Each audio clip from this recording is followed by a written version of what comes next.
টান টান উত্তেজনার একটা রাত গেল। শেষ রাতে বা ভোরে কি হয় সেই দুশ্চিন্তায় ঘুম চলে গিয়েছিল বিশ্ববাসীর। কারণ একেবারে ঘন্টার হিসাব ধরে একটা সভ্যতাকেই মুছে ফেলার হুমকি দিয়েছিলেন যুক্তরাষ্ট্রের president Donald Trump. Until tomorrow, 8 o'clock Eastern Time, and after that, কিন্তু একেবারে শেষ মুহূর্তে গিয়ে 2 সপ্তাহের যুদ্ধবিরতির ঘোষণা এলো। এই পৃথিবী যেন আরও একবার হাঁপ ছেড়ে বাঁচল। কি আছে এই যুদ্ধবিরতির প্রস্তাবে? কে জিতল? কে মেনে নিল? ইরান কিভাবে আমেরিকা ইসরায়েলের বিরুদ্ধে একা যুদ্ধ করে মাথা উঁচু করে থাকলো? কোন কৌশলে ইরান ফাঁদে ফেললো শত্রুদের? এই ভিডিওতে আমরা সেসব প্রশ্নেরই উত্তর খুঁজব। আমি মঞ্জুরুল করিম আপনাদের স্বাগত জানাচ্ছি প্রেক্ষাপটে। ইরান যুদ্ধে বারবার বিজয় ঘোষণা করেছে আমেরিকা, তারপরও বারবার আলটিমেটাম দিয়েছে চুক্তিতে আসার জন্য। যেন এই চুক্তিটা না হলে আমেরিকা ইসরায়েলের বিজয়টাও অসম্পূর্ণ থেকে যাচ্ছিল। সর্বশেষ একেবারে ঘড়ির কাঁটা ধরে আলটিমেটাম দিলেন আমেরিকার প্রেসিডেন্ট ডোনাল্ড ট্রাম্প। বললেন একটা সভ্যতাকেই ধ্বংস করে দেবেন তিনি, আর সেটার শেষ সময় মঙ্গলবার রাত 8টা eastern time. 8 o'clock Eastern Time, and after that, they're going to have no bridges, they're going to have no power plants. তেহরানের স্থানীয় সময় তখন বুধবার ভোর 3:30 এবং বাংলাদেশ সময় বুধবার সকাল 6টা। বিশ্বজুড়ে শুরু হলো টান টান উত্তেজনা। ইরানে কি করতে যাচ্ছে আমেরিকা? পারমাণবিক বোমা হামলার নির্দেশ দিতে পারেন ডোনাল্ড ট্রাম্প, এমন আশঙ্কার কথাও শোনা গেল।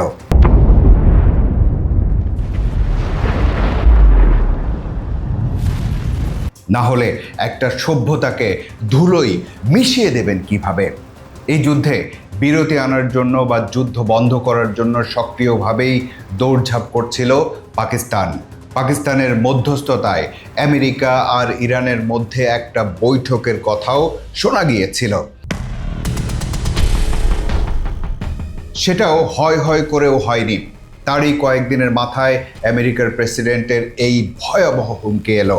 ট্রাম্পের ওই হুমকি বাস্তবায়নের সময় যখন ঘন্টার হিসেবে চলে এলো, তখন আবারও তৎপরতা দেখাতে শুরু করলেন পাকিস্তানের প্রেসিডেন্ট শাহবাজ শরীফ।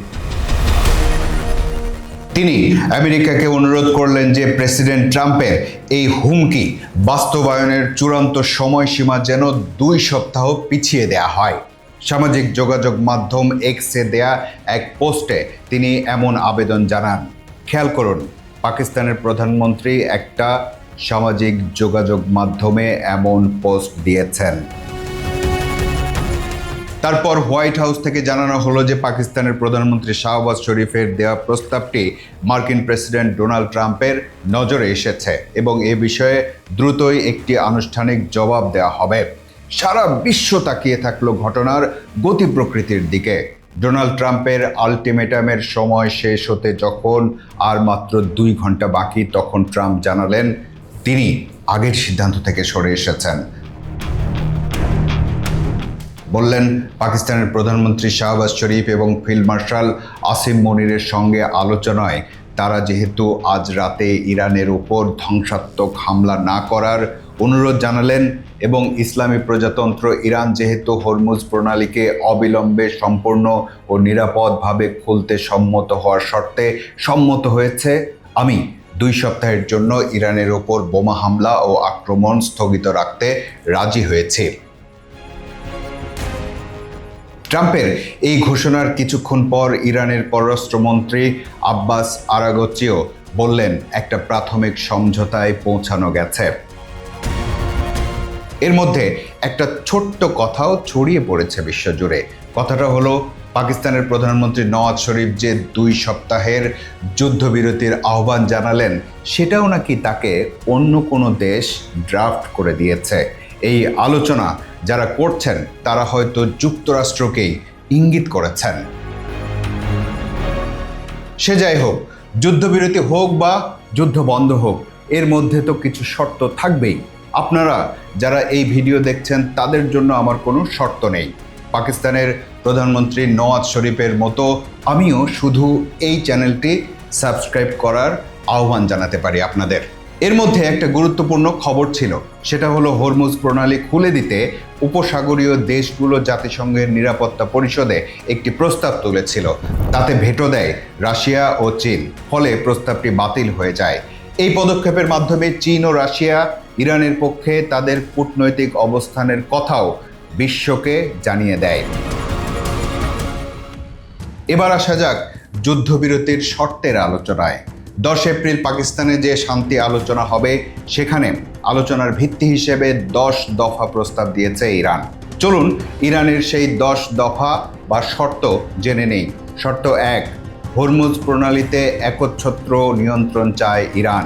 শর্ত 2, পুরো মধ্যপ্রাচ্য থেকে যুক্তরাষ্ট্রের সব যুদ্ধকালীন ঘাঁটি এবং সেনা মোতায়েন কেন্দ্র থেকে মার্কিন সৈন্য সম্পূর্ণ প্রত্যাহার করতে হবে। শর্ত 3, ইরানের মিত্র সশস্ত্র গোষ্ঠীগুলোর বিরুদ্ধে চলমান যুদ্ধের অবসান ঘটাতে হবে।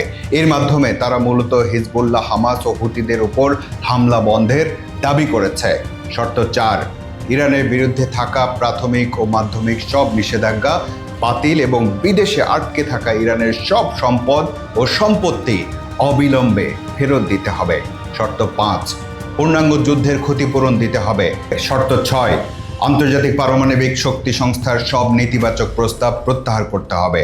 শর্ত 7, আমেরিকার আর আক্রমণ না করার প্রতিশ্রুতি দিতে হবে। শর্ত 8, ইরানের ইউরেনিয়াম সমৃদ্ধ করার অধিকার মেনে নিতে হবে। শর্ত 9, জাতিসংঘ নিরাপত্তা পরিষদের সব প্রস্তাব বাতিল করতে হবে। শর্ত 10, সমঝোতার বিষয়গুলোকে জাতিসংঘের নিরাপত্তা পরিষদে বাধ্যতামূলক রেজুলেশন হিসেবে পাশ করতে হবে। এগুলো শর্ত দিয়েছে ইরান এবং সব জেনে শুনেই পাকিস্তানের ইসলামাবাদে শান্তি আলোচনা নির্ধারিত হয়েছে। এর বিপরীতে আমেরিকা বা ইসরায়েলের কোনো শর্ত আছে কিনা তেমন কোনো কিছু এখনো গণমাধ্যমে আসেনি। তাহলে এবার বলুন, গত প্রায় 40 দিনের যুদ্ধে জয়ের পাল্লা কোন দিকে ঝুঁকে গেল? এই যুদ্ধবিরতি ঘোষণা হওয়ার পর বিজয় দাবি করেছে আমেরিকা। হোয়াইট হাউস থেকে জানানো হয়েছে যে এটা যুক্তরাষ্ট্রের জন্য একটি বিজয়, যা প্রেসিডেন্ট ট্রাম্প এবং আমাদের অসাধারণ সামরিক বাহিনী সম্ভব করেছে। প্রেসিডেন্ট ট্রাম্প হরমুজ প্রণালী আবারও খুলে দিয়েছেন। ইরানের সুপ্রিম ন্যাশনাল সিকিউরিটি কাউন্সিলও এই যুদ্ধে তাদের ঐতিহাসিক বিজয় দাবি করেছে। তবে তারা এও বলেছে যে এই যুদ্ধ এখনো শেষ হয়ে যায়নি। কেন তারা এমন আশঙ্কা রেখে দিল সে প্রসঙ্গে পরে আসছি। এবার ইসরায়েলের কথা বলতেই হবে। আন্তর্জাতিক গণমাধ্যম CNN এক প্রতিবেদনে বলেছে যে যুক্তরাষ্ট্র ও ইরানের মধ্যে সাময়িক যুদ্ধবিরতি চুক্তি নিয়ে ইসরায়েলের কর্মকর্তাদের মধ্যে উদ্বেগ কাজ করছে। তারা এই ব্যাপারে খুশি হতে পারছেন না। অনেকটা অনিচ্ছা নিয়েই ইসরায়েল যুক্তরাষ্ট্রের প্রেসিডেন্ট ডোনাল্ড ট্রাম্পের পথ অনুসরণ করে যুদ্ধবিরতি মেনে চলবে। এখানে একটা ব্যাপার খেয়াল করুন, সাম্প্রতিক ঘটনাগুলোর প্রেক্ষিতে বলাই যায় যে ইসরায়েল হয়তো আমেরিকার কাছে তার গুরুত্ব কিছুটা হলেও হারিয়ে ফেলেছে।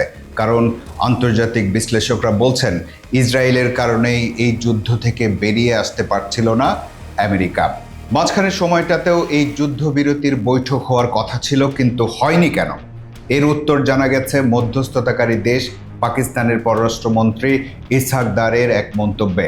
তিনি বলেছেন, ওই বৈঠক যখন হবে করছিল তখনই ইসরায়েল আবার হামলা করে বসে, তাই ইরান আর আমেরিকার মধ্যে ওই আলোচনা ভেস্তে যায়। এই যুদ্ধবিরতি ঘোষণার পর খোদ ইসরায়েলেই চাপের মুখে পড়েছে বেনিয়ামিন নেতানিয়াহু। ইসরায়েলের বিরোধী দলের নেতা ইয়ার লাপিদ বলেছেন, ইরানের যুদ্ধবিরতির সিদ্ধান্ত ইসরায়েলের জন্য একটি রাজনৈতিক বিপর্যয়। এক্ষেত্রে ইসরায়েলের প্রধানমন্ত্রী বেনিয়ামিন নেতানিয়াহু ব্যর্থ হয়েছেন, কারণ যুদ্ধবিরতির সিদ্ধান্ত নেওয়ার ক্ষেত্রে ইসরায়েলকে আলোচনার টেবিলেই রাখা হয়নি। এবার আসা যাক কোন মন্ত্রে ইরান টিকে গেল সে আলোচনায়। কৌশল 1, ইসরায়েল আর আমেরিকা যখন ইরানকে গুড়িয়ে দিচ্ছিল তখন ইরান এই যুদ্ধকে পুরো মধ্যপ্রাচ্য জুড়ে ছড়িয়ে দিয়েছিল। তখন যুদ্ধের যন্ত্রণাটা মধ্যপ্রাচ্যের অন্য দেশগুলো পেতে শুরু করে। অনেকেই প্রাথমিকভাবে বলেছিলেন যে মধ্যপ্রাচ্যের অন্য দেশগুলোতে হামলা করা ইরানের জন্য ভুল সিদ্ধান্ত, কিন্তু এখন বোঝা যাচ্ছে যে ইরানের এই সিদ্ধান্তের কারণেই হয়তো পুরো মধ্যপ্রাচ্য থেকেই যুদ্ধ বন্ধের জন্য চাপে পড়ে যান প্রেসিডেন্ট ট্রাম্প। কৌশল 2, হরমুজ প্রণালী বন্ধ করে দিয়ে এই যুদ্ধের যন্ত্রণা সারা বিশ্বে ছড়িয়ে দেয় ইরান। তেলের জন্য হাহাকার শুরু হয় এবং আন্তর্জাতিক বাজার প্রতিদিনই অস্থির আচরণ করতে শুরু করে। এই কৌশলে সারা বিশ্ব থেকেই চাপের মুখে পড়ে যুক্তরাষ্ট্রের প্রেসিডেন্ট ডোনাল্ড ট্রাম্প। কৌশল 3, ইসরায়েল আর আমেরিকার টানা ধ্বংসলীলার মধ্যেও প্রতি আক্রমণ থামায়নি ইরান। যখনই ইসরায়েল আমেরিকা দাবি করেছে যে ইরানের সব শক্তি শেষ, তখনই ইরানের মিসাইল ছুটে গেছে ইসরায়েল সহ মধ্যপ্রাচ্যের নানা দেশে।